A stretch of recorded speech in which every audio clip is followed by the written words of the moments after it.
Nature égale futur. Une agriculture naturelle. Depuis des centaines de millions d'années, la nature s'est cultivée de façon harmonieuse.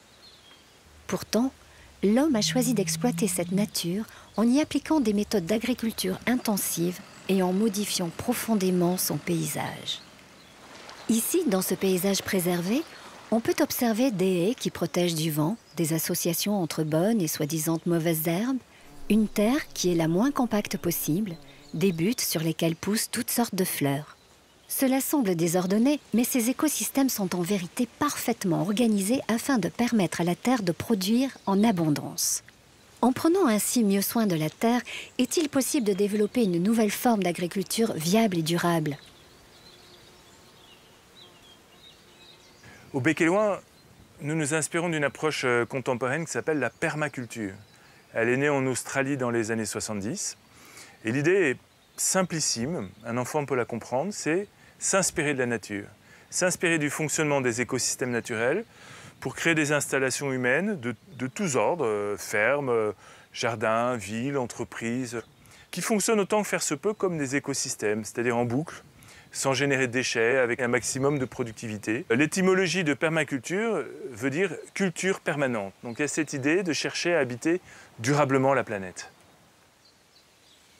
Voilà une aquarelle qui représente nos jardins. Donc là, on est là, au cœur du jardin Mandala. La rivière, les serres, le jardin au bord de la rivière, le jardin qu'on appelle des pommiers. On voit qu'il y a des arbres fruitiers vraiment partout. Et puis tout cet ensemble créé autour des mares, des deux îles jardins qui sont là, avec la forêt jardin qui est en fer à cheval du côté des vents dominants, donc elle protège les îles. Dans la nature, les zones d'échange entre deux milieux naturels sont toujours les plus productives. C'est une forme de métissage, comme dans nos sociétés, le métissage est bénéfique. Et l'interface terreau, elle est généralement extrêmement productive. Les mares apportent beaucoup au jardin. Les roseaux qui poussent très vite, la vase qui s'y dépose sont des sources de fertilité. Les mares jouent également un rôle dans l'établissement d'un microclimat favorable aux légumes parce qu'elles jouent un rôle de régulateur thermique. La permaculture cherche à recréer les échanges et les connexions invisibles qui existent entre les différents éléments d'un système, tout comme dans la nature. Ces éléments ne sont donc pas positionnés au hasard et chacun remplit plusieurs fonctions. La permaculture, c'est aussi l'art de prendre soin de la terre pour la rendre plus cultivable. Dans la nature, le sol n'est pas travaillé par des charrues. Donc nous, comme on cherche à imiter la nature, on cultive sur des buttes permanentes. L'idée, c'est très simple, c'est qu'on fait un amoncellement de bonnes terres arables, qu'on peut enrichir avec du compost, éventuellement avec des branches ou un tronc d'arbre au milieu de la butte. La ferme est implantée dans un endroit qui n'était pas du tout propice au maraîchage. Il y a des archéologues qui nous ont dit que ces fonds de vallée n'ont jamais été cultivés, parce qu'il n'y a pas de sol, et parce que la petite couche de terre arable est très mauvaise. On a vraiment pour objectif constant de créer du sol. Et comme on travaille sur des toutes petites surfaces, on peut créer du sol.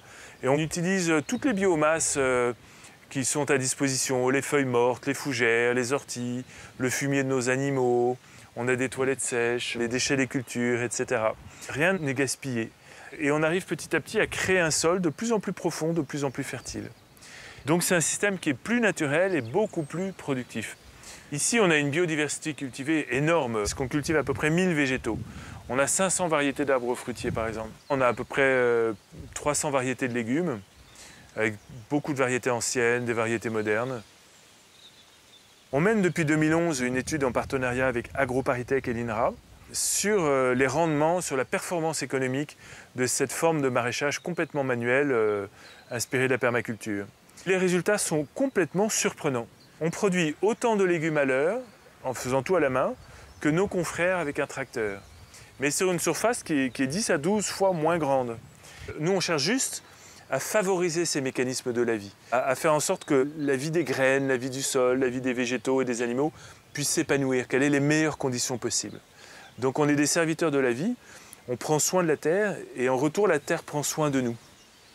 Dans un monde où l'alimentation est l'un des enjeux majeurs, la permaculture représente un formidable espoir pour pouvoir nourrir demain l'humanité, car elle permet de recréer des terres arables et surtout d'aménager de nombreuses zones de culture sur des petites surfaces en milieu urbain.